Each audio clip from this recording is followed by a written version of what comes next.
Welcome, one and all, to your Marvel Movie Podcast by Fantastic Geek, the official, unofficial voice of the Marvel Cinematic Community. My name is Matt, and joining me, as always, is Pete. Hello, Pete. Hello, Matt. Hello, everyone. It is hard to believe we podcast on May 10th, 2021 here, nearly 2 years since the last Marvel movie in a cinema. That's right, I'm talking about Spider-Man Far From Home. But Matt, we just had to dust this one off in advance of Black Widow. Why? Why? Because, to my mind, Pete, out of the blue, last week, Marvel dropped a 3-minute and 11-second trailer entitled Marvel Studios Celebrates the Movies. One of the best previews I've ever seen. Now, it gets the benefit of being both a preview for multiple movies ahead, so of course you get extra sizzle there, but also in that rarefied advertising space, it links the idea, hey, this commercial product that we made, it can reach the intangible somehow, and it can really, this notion that it wasn't just, let's go see some movies where costume people fight other costume people. It was a signal to say we can return to a post-COVID life. Obviously, Black Widow isn't going to make that happen, nor Shang-Chi or Eternals and so forth. But it was that feeling. It was that feeling of hope. It was that intangible sizzle of goodness, and that's why it's an amazing preview. And listen, we've been having all this fun podcasting WandaVision and Falcon and the Winter Soldier, and soon we'll be doing Loki. Our Loki podcast feed by Fantastic Geek is already up. So go ahead, subscribe, rate it, give us a review, whatever you could do to help out there.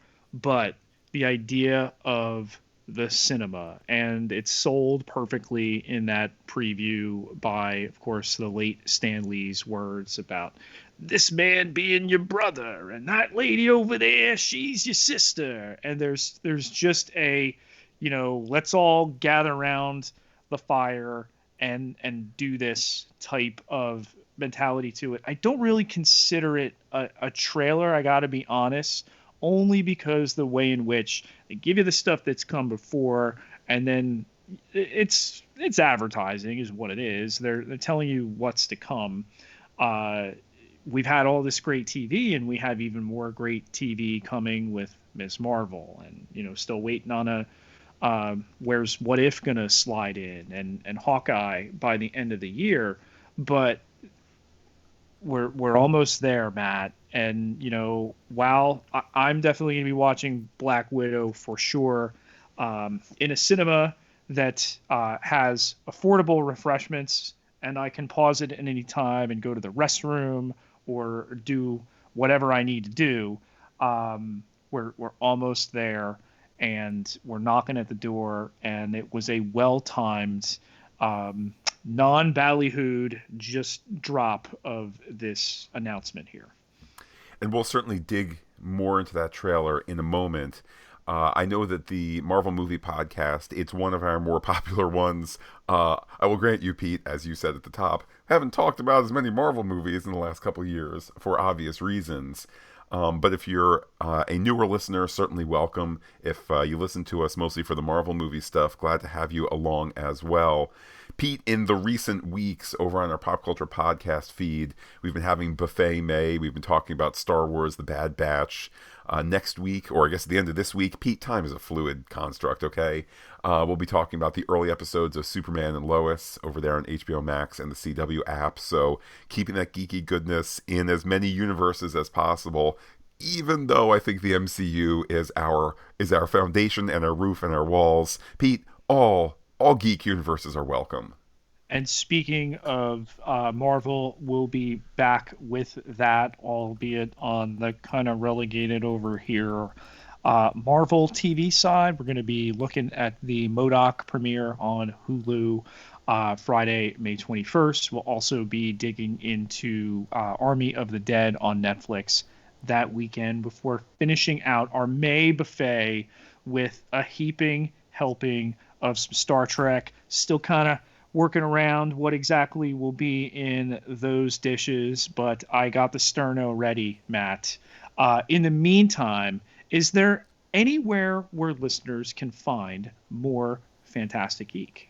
Have to mention there's extra goodness as well as the wellspring of our support over there on patreon.com/fantasticgeek, exclusives that are there, as well as just a really fantastic and Pete dare say growing community of people who are helping make all our podcasts possible, whether it's Star Trek, Star Wars, Marvel, even Pete, a little dip into DC every now and then.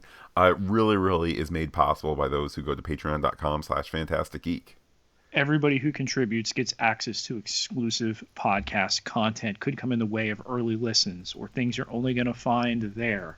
Takes just $1 to get through that door. Can't contribute? Get yourself over to Apple Podcasts. Leave us a rating. Takes just a second.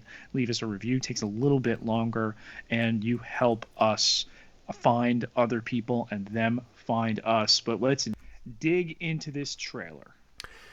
Pete, I think nobody saw coming the notion that the late, great Stan Lee, his words, I almost said that he was giving the voiceover, which is a little untrue, and we're going to dig into where these words came from, but this clarion call here, not just of feeling good about going to the movies, not just about being connected as a global audience to these movies, but heartfelt words, we're part of one big family. That man next to you, he's your brother. That woman over there, she's your sister. I think it was, if you wanted to look at it in the most optimistic light, it was the message that's built into the MCU in terms of inclusivity and open-mindedness and whatnot.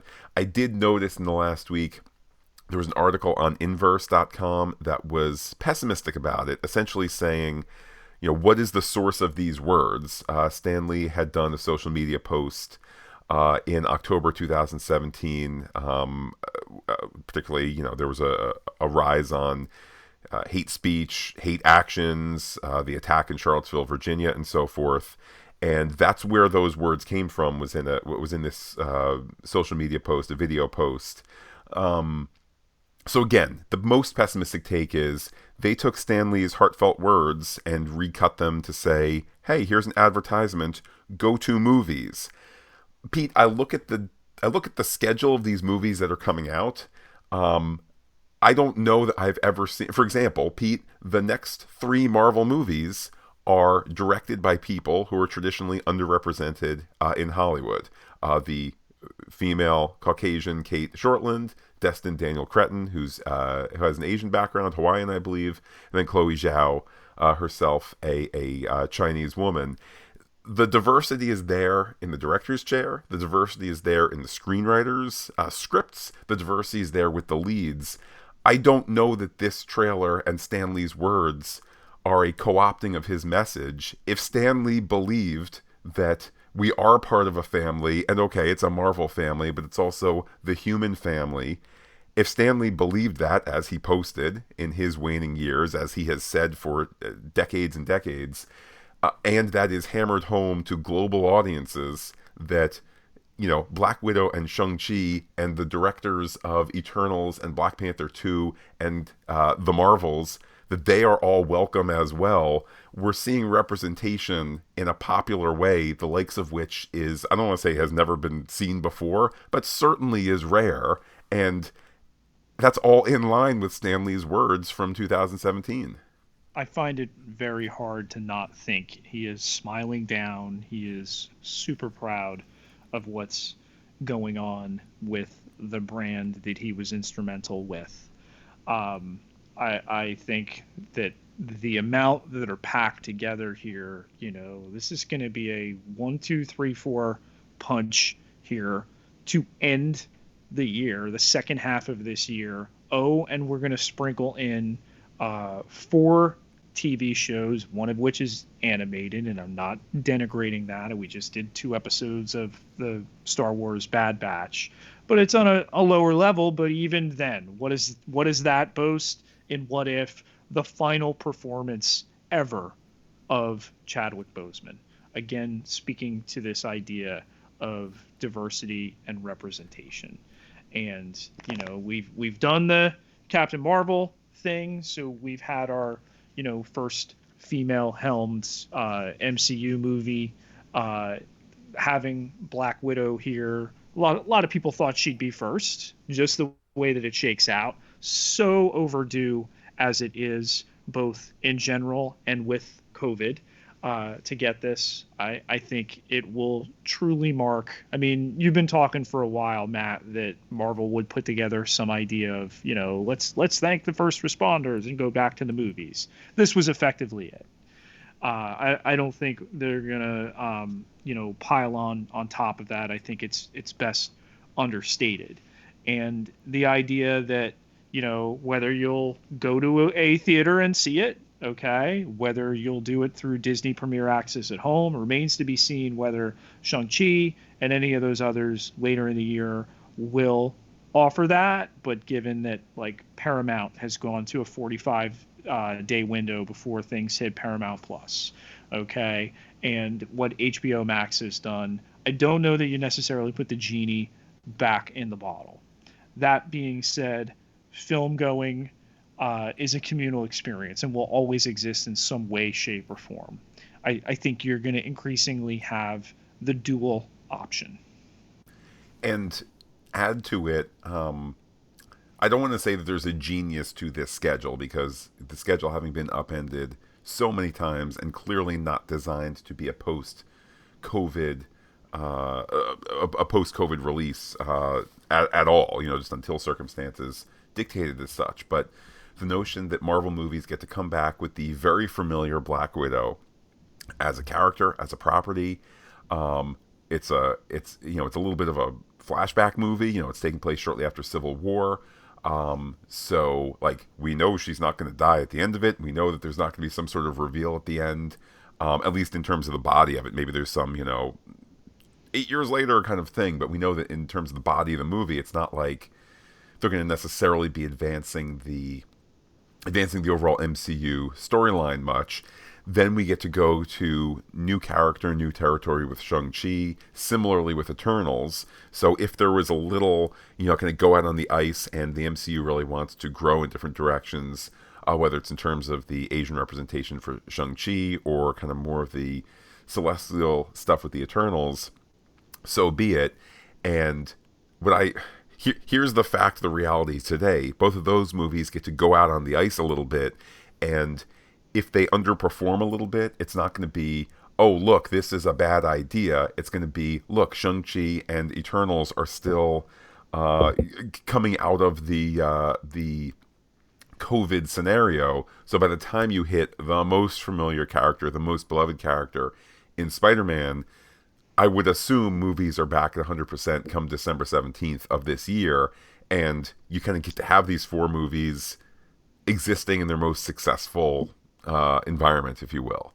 I think the notion of underperformance is really a thing that will not be there. There's pent up demand, and I think history is going to reflect with the launch of the Disney Plus shows for Marvel Studios that came at a serendipitous time when we were all clamoring for those characters, and that they were ones we were already familiar with, and we got to return to them and take deeper dives. It could not have worked out in a better way. And now to go back to the theater, I mean, geez, Matt, we've been podcasting for the length of the pandemic with the idea, we're going to be bringing you Black Widow. It's coming. And the number of times it's backed up. I mean, we had the original date last May, right? Then it was flipped to November. Then it was flipped to May. So this movie's been moved 4 times. All right. And it's not the New Mutants. No, certainly far from the New Mutants.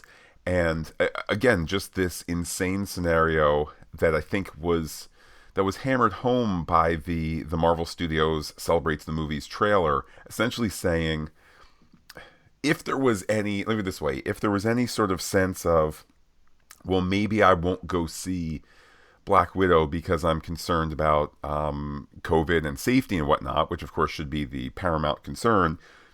Okay, go feel no guilt towards, like, reopen America, reopen the movies. Heck, feel no guilt for abandoning the message of that trailer, which is we are all together as one human family at the movies.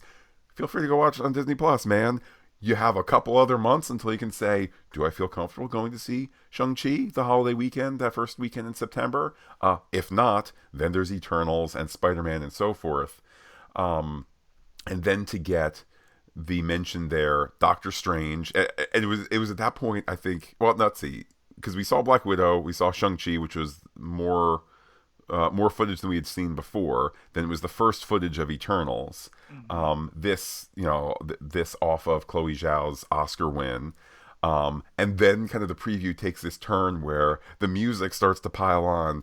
Oh, there's also Spider-Man No Way Home and Doctor Strange in the Multiverse of Madness, and Thor Love and Thunder, and then the new titles for Black Panther, Wakanda Forever, the retitled Captain Marvel 2, now The Marvels, with the Ms. Marvel logo there.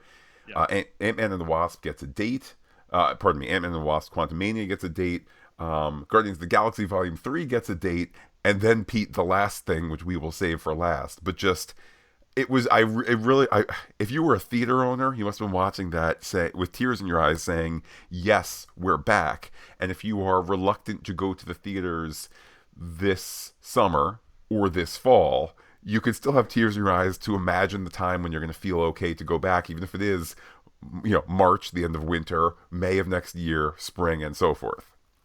Yeah, and this is not even mentioning that we've still got Blade hanging out there. It's been a little overdone, but this is not the first announcement of Fantastic Four. This has been, announced before. I've seen a lot of reaction like, oh, did we know this was coming? We've known this was coming. This was announced all the way back at the, I want to say, December event that they did. I think even before that, Pete, the last D23, which I couldn't even tell. I mean, at this point, at this month, 6 months before COVID or a year before COVID, it's all a bit of a blur. But so that would, I believe, D23 2019 was when. Oh, by the way, we're also have Fantastic Four in development. Good night, everybody. But I think to your point, Pete. And certainly was also mentioned at the investor thing. That was when Mahershala Ali was brought out as well as Blade. Yes, yeah, and I think for the hardcore Disney or the hardcore Marvel audience or the hardcore kind of comic book movie audience, I think that was out there. If you are just casual person who's not necessarily, wasn't necessarily watching the Disney Investor Day live for the better part of 5 hours. Been there, done that. The notion, oh man, they just flashed a 4 logo. Is that Fantastic Four? Oh wait, is that for Phase 4? What is that? I think it gets the conversation going for their literally their most farthest away planned movie, and also the movie that, like, well, we can't give you a title or a director or anything because it's that far away, and they're just finishing getting through the backlog of COVID delayed stuff now and so on and so forth. But I think that 4 was there to just say, start to get ready for this. Yeah. And then, you look at this slate after Black Widow, and that we had just started to see within the past 3 weeks some footage of Shang-Chi, which looks super fun. And you have to imagine that Black Widow will carry a trailer both for that and for the Eternals as well. Possibly even Spider-Man. I mean, it's baffling to think, Matt, we are a little over a half year from this Spider-Man movie that seems so loaded with stuff. And as a Christmas release that they've never done with that character, I think is really going to pop. But, let's talk a little bit of Black Widow here for a second. The character um, posters hit today, and there's some really interesting stuff there. Certainly, Pete. No surprise to see Black Widow there. No surprise to see the Florence Pugh character and so forth. Along with, of course, David Harbour, who's looking for a bounce back in the movie world after the Hellboy remake didn't do well. Rachel Weisz there as well. I have to admit, Pete, I was a little surprised to see the great actor O.T. Fagbenle there. Kind of not. Let me this way, Pete. I didn't know what expectations I had in terms of the character or the actor. Whichever one. I didn't really have expectations like, is he going to be in a super suit or not? But it kind of was like super suit as you're scrolling, as you're swiping on Instagram. Super suit, super suit, super suit. Then, oh look, it's the guy who's the husband in Handmaid's Tale. He's in like jeans and a cool guy jacket. But your thoughts, Pete? Rachel Weisz, okay, somebody who 20 years ago would have been Black Widow, now, as the mother of Black Widow in this is just phenomenal, okay? And then, like you mentioned, O.T. Fagbenle, love him on The Handmaid's Tale, which I think is the best thing on TV right now. And I had completely gone under my radar that he was in this film. And then, of course, Taskmaster does not have an actor, associated on the poster, and so much has been maligned about the design. But I think on the character poster here, really intriguing, and like we said, leaving off the name there. So just another reason here to get people hyped about this movie. I think that Harbour is just going to completely chew it up. I think the girls are going to kick butt, and I can't wait. I can't wait to watch this in the comfort of my own home. Well, and let's stick with that point there for a second. Initially, Pete, particularly on the heels of this trailer, it was like, oh no, I must go to the movies. Here's the problem that movie theaters need to confront, and it's something you and I have spoken about off mic quite a bit. In my house, the other person's chair doesn't squeak and bothers me, but at our local AMC it does, because they don't keep that stuff, WD-40'd or whatever. There aren't people running in and out. There isn't the door to the hallway opening and whatnot. I think the theaters look, because Pete, AMC is, look, this is not the Times Square AMC location. This is not some storied Los Angeles theater that used to have silent movies and has the great vaulted ceiling and whatnot. But this is also, this is an AMC theater. This is not, Joe Schmo's two screen. We get scratched up prints and it's played in a, in a broken down shopping mall kind of thing.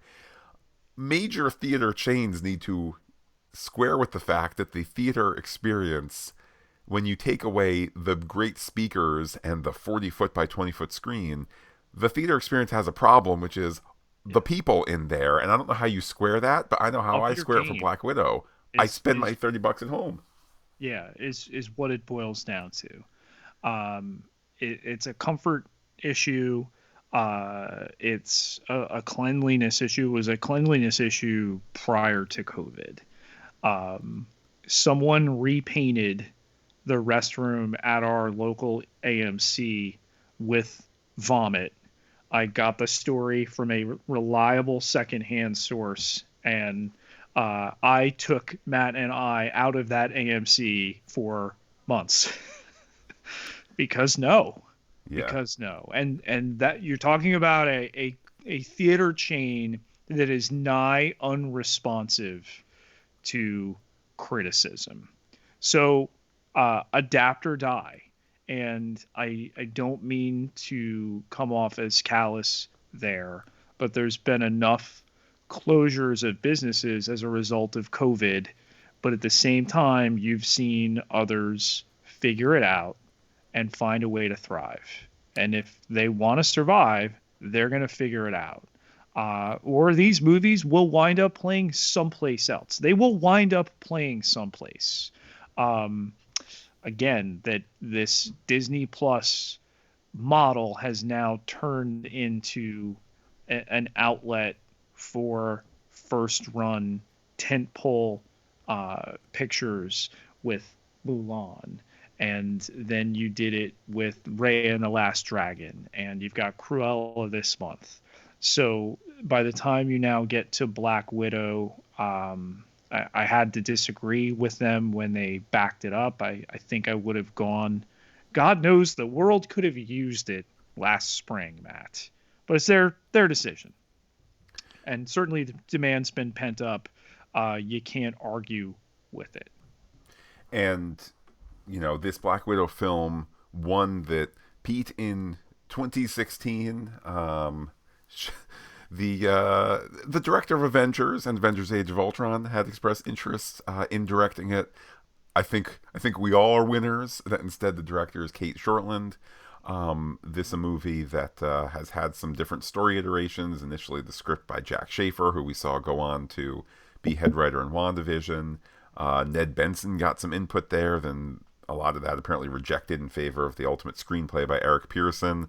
Pete, I know who's not complaining about all those things. The Hollywood Reporter had reported that Scarlett Johansson will be making, or has made, I guess it's fully past tense now, $15 million for this movie, which is on par with Chris's, Evans, and Hemsworth for their third films in the MCU.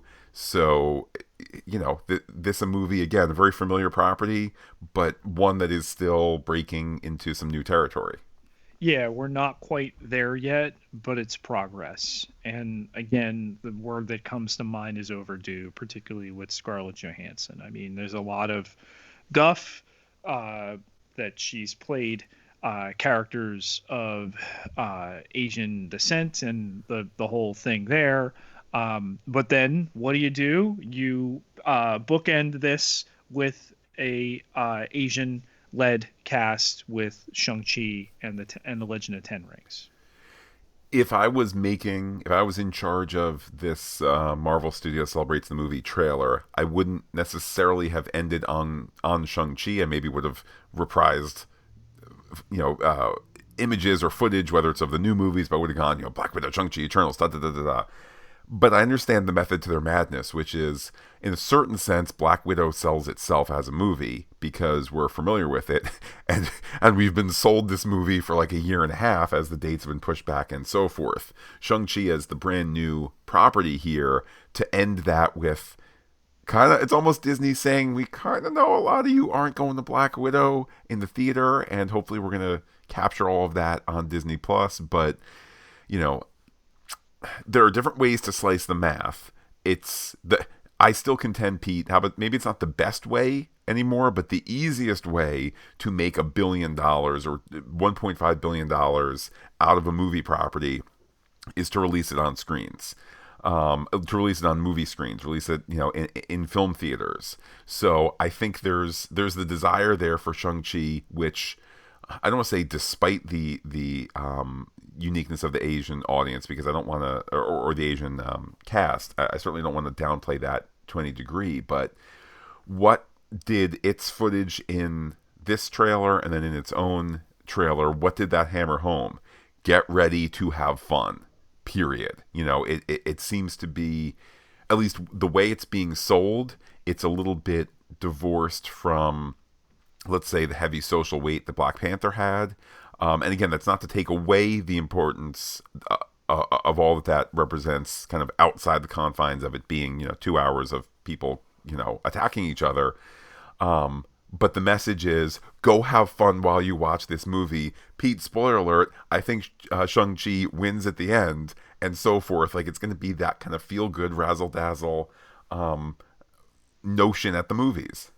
Yeah, that with the next duo of films we get after this long-awaited return of a character we know, a character now deceased in the timeline moving forward, to bring in Shang-Chi to introduce the Eternals.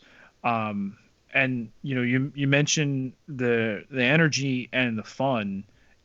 Something I hadn't counted on, and we had even recently just watched, my wife and I, for the first time, with Crazy Rich Asians, Aquafina here, I think, is just gonna explode in terms of popularity.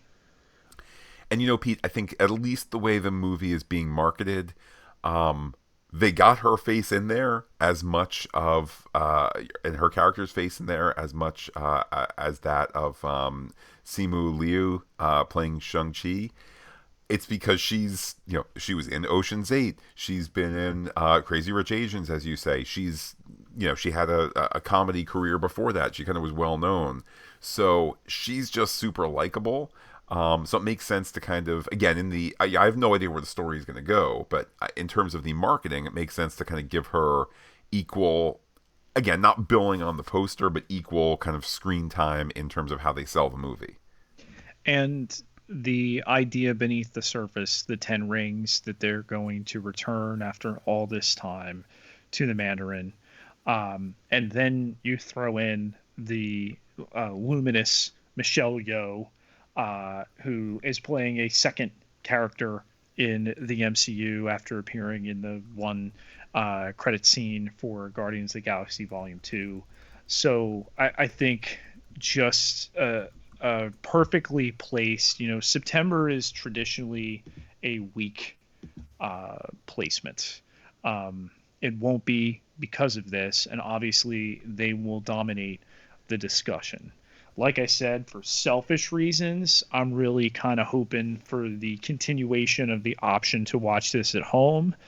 If it's a situation where public health continues to improve and it's just an in-theater thing, as somebody who's been duly vaccinated, I will go to the theater. But I'm also interested in watching it at home. And I think part and parcel of the discussion, you mentioned the pathway to $1 billion in terms of theater performance. Why split it, Disney, Marvel Studios, when you can keep all that comes in? And I think that's increasingly a discussion with the distribution end. I 100% agree, particularly, all these movies being released, the HBO Max plan and so forth. It's been an opportunity to sit down and actually crunch numbers. I know that the notion that HBO was giving up like $1.5 billion worth of box office profit, even after you share it with your theater partners and whatnot, by releasing their whole schedule to HBO Max, you kind of sit and go, whoa, $1.5 billion. That is a lot of money. Then you start to crunch the math, at least for HBO Max. I don't have the numbers in front of me, but if HBO Max is able to generate something like 8 million subscribers for an entire year at $15 a month, guess what, Pete? They just did better than releasing these movies in theaters where they have to share, because again, theaters are keeping about half of it and whatnot.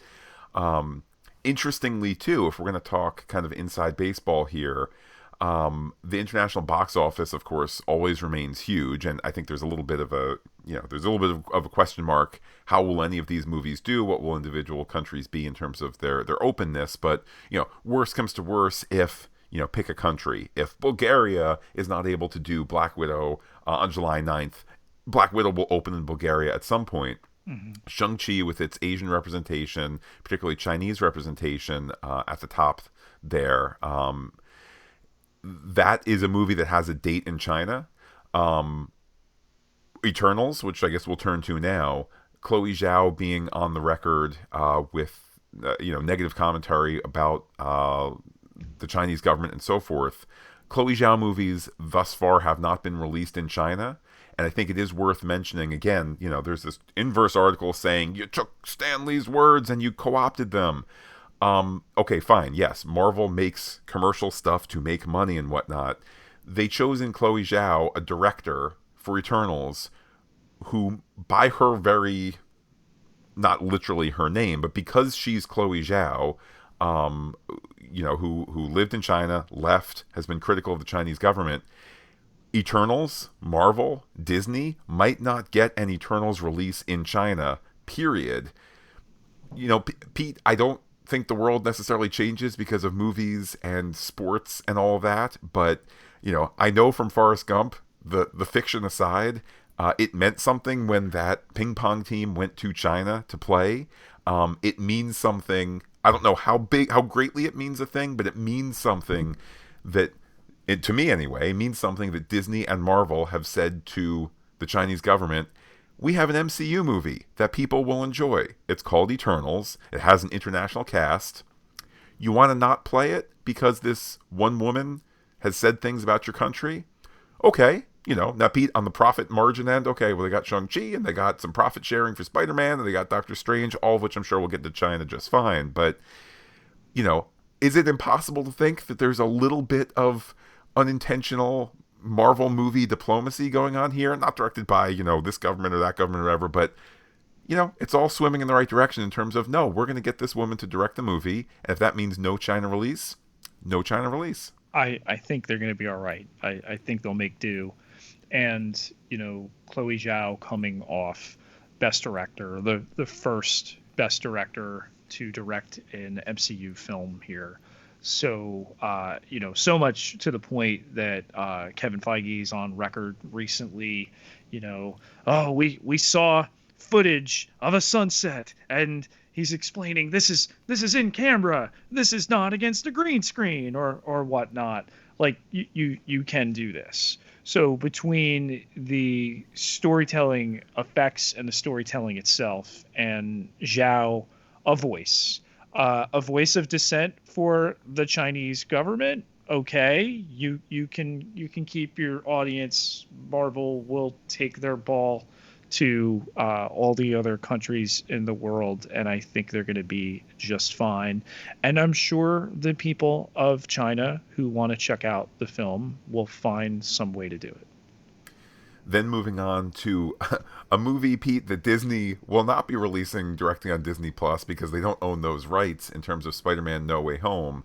Now, since you and I seriously dug down to talk Marvel movies, indeed in the last month or so, the dual shocking news that Sony Pictures was teaming up with Netflix to essentially be the first run home for digital. So if you rewind the clock 20 years ago and say, hey, that movie is going to be on HBO, in 6 months or 9 months, or let's say if you rewind the clock 5 or 6 years ago and you say, ooh, that movie is going to be on Netflix in 9 to 12 months after its theatrical run. That's going to be the case for Spider-Man No Way Home. I'm not saying, Pete, 6 to 9 months or that sort of thing, but somewhere in that neighborhood. They did that deal. Sony is a successful movie studio that has no streamer. Netflix is a streamer that in reality doesn't really have a successful movie studio. Then a couple weeks after that, it was added, because that was kind of like the first run home theater digital stuff.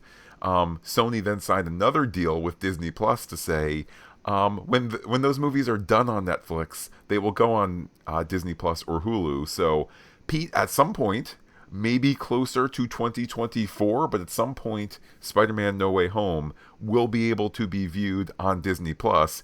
It just isn't going to be this year. So get your ticket, get your mask. If you want to meet up, and we'll choose a theatrical showing that is sparsely populated. Hopefully COVID is well behind us at that point, but I guarantee Spider-Man No Way Home will be released in theaters this December. I don't want to commit to that necessarily, Matt, only because we're still searching for those magic numbers in terms of herd immunity and the people who have chosen for a variety of reasons not to get vaccinated. But the idea here of these deals, Netflix, the deal with Disney Plus, let's talk another deal that at least isn't public yet, but I'm sure will get done. And that's the idea of Tom Holland and more Spider-Man movies. Certainly all of that is helped by the fact that, again, maybe about 6 months ago, time in the age of COVID, a very strange thing. But the fact that Disney and Sony have not just kind of, they got over their fight from, again, around the time of D23, which I guess was, again, July or August 2019, and they're Tom Holland and Chris Pratt came out to promote Onward, but instead it was kind of, farewell to Spider-Man, and Disney just trounced Sony in terms of the PR department. And there was the picture of Spider-Man, R.I.P. and flowers left and whatnot by folks and whatnot.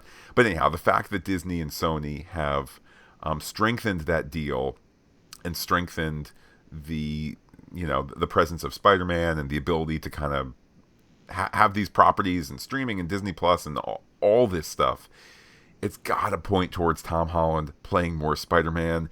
Pete, he's a young, fit guy. There's no reason why Tom Holland can't be playing the 30-year-old Spider-Man, the 35-year-old, the 40-year-old Spider-Man, and so forth. Forget James Bond and so forth. This should be the Spider-Man for a generation. Nothing lasts forever. We learned that. You get the most out of them when you can.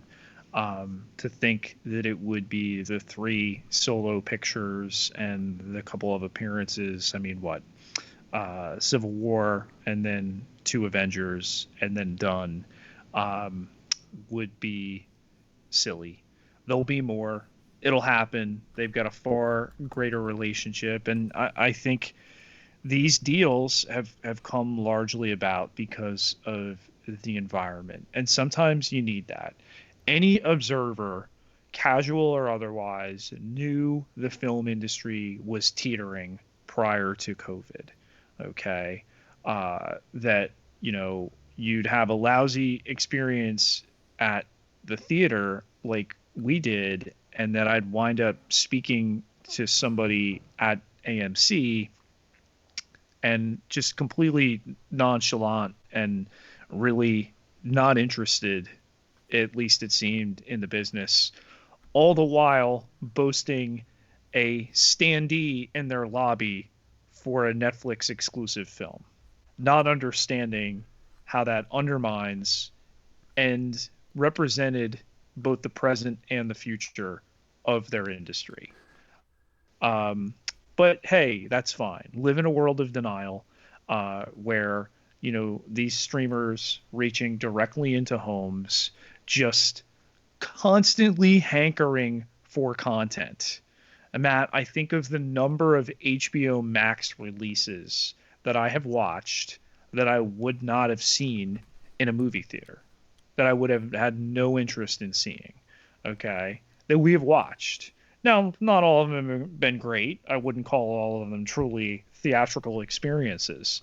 But you know what? I had the access to them, okay? And I think that matters.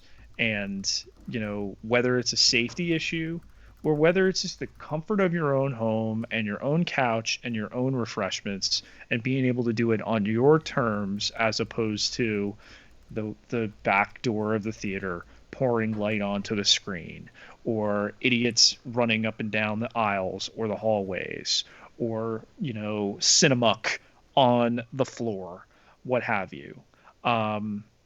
You have to at least acknowledge the alternative. And I think that Disney Plus doing this, and again, I wish I could tell you that the rest of the year they would be. Okay, so Sony, the Disney deal, Spider-Man, December, the high likelihood that you'll only find that in a theater. All right. And again, game time decision in terms of where we are with that, and probably going to win out in terms of my interest to do that, so long as it is physically safe to do so. And, to cap 2021 with that on top of all the TV content. I mean, our cup runneth over. Heaven knows we waited long enough to finally get back to it. Well, Pete, we've spent plenty of time already talking about the Doctor Strange and Thor sequels. Again, some of the new news from this trailer was Black Panther: Wakanda Forever being the title of that Ryan Coogler directed and written sequel. And then, I have to admit, Pete, I did not see coming the retitling of Captain Marvel 2, number 2, 2, the title of The Marvels, although it just makes sense. Then you dig in. I have to admit, Pete, I was not aware of The Marvels as a more recent kind of comic moniker. certainly familiar with the Alex Ross Marvels painted graphic novel from probably longer than I care to admit at this point, maybe 25 years ago at this point.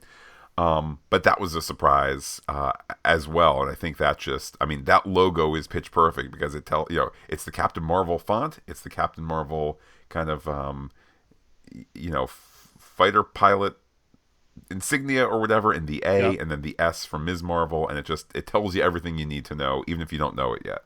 And that we're adding to that cast this year. That we got Monica Rambeau in January and February with WandaVision. That we will get Ms. Marvel, Kamala Khan later this year, and then boom, a little bit more than a year later, they will headline this film along with Brie Larson's Carol Danvers. Super exciting there. I think the title completely apropos. Wakanda Forever, it feels obvious, but it feels obvious in the right way. I do not envy them in the least in terms of the decision that they had to make. I mean, it was heartbreaking, the loss enough of Chadwick Boseman, but to have Ryan Coogler in the days after his death talk about finishing the sequel script and all these words that Chadwick Boseman was never going to be able to say. It just breaks your heart. So where they go with that mantle remains a great guessing game. I have to imagine they won't be out in front necessarily about announcing how that is going to go. It might be baked into the advertising. We'll have to see. But that film, long overdue, and for obvious reasons would have been here sooner. But you consider more than 4 years before this. Black Panther is a seminal moment in terms of the MCU, and just kicking that door wide open, and then you get the Best Picture nomination. So very, very important. So I think that is an absolute linchpin of this slate, and it falls nearly in the middle of it. Kind of the MCU versus the ones you don't really know yet. And then we go back to some familiars before whatever this cast is going to be for Fantastic Four. Do they go with Krasinski and Blunt like so many fans have been hoping for? Is it complete unknowns? How do they do it? I think we trust them, and I think that's why, as painful as the Boseman thing is, we believe they'll make the right call there, whether it's going to be Shuri, whether it's going to be Okoye, whether it's going to be Nakia. I'd have to say I think you go female, but let's throw M'Baku potentially in there. Or does somebody even need to be the Black Panther? Can that that be shared? Can it be an idea?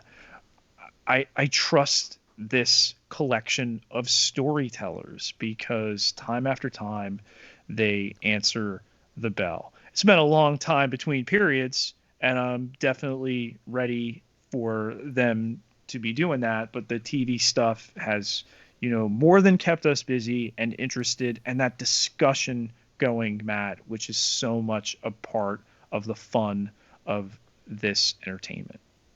Absolutely, Pete. And let's keep that discussion going. How can people be in touch with you on Twitter to talk about this absolute monster movie slate that's coming out between now and the release of Guardians of the Galaxy Volume 3 in May 2023? Pete, we're under the 2-year mark.